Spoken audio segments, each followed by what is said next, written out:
Government Guru Nanak college प्राय खवातीन ननकाना जश्न आज़ादी की तकरीबात में 5 पहली, 1 दूसरी और 1 तीसरी पोजीशन हासिल करके ज़िला में पहले नंबर पर।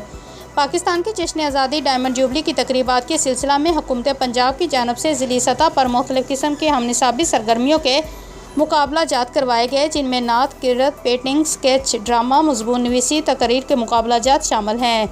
Doctor निगत Khurshid principal Guru Nanak college प्राय खवातीन ननकाना की सरबराही और रहनुमाई में उस्ताद कराम ने तालबात को मुकाबला जात के लिए तैयारी करवाई। ननकाना गर्ल्स कॉलेज मुकाबला जात में 5 पहली, 1 दूसरी और 1 तीसरी पोजीशन हासिल करके मजमूई तौर पर ज़िला भर में पहले नंबर पर रहा। किरत के मुकाबले में आमना इकबाल ने तीसरी पोजीशन, नात के मुकाबले में नगीना शहजादी ने पहली, ड्रामा के मुकाबले में सानिया ग्रुप ने पहली पोजीशन, मजमून नवीसी उर्दू के मुकाबले में अक्सर यूनुस ने पहली, तकरीर के मुकाबले में आबदा मज़हर ने पहली, स्केच के मुकाबले में नजाब नवाजिश ने पहली पोजीशन और पेंटिंग के मुकाबला तैयबा नवाज ने दूसरी पोजीशन हासिल की।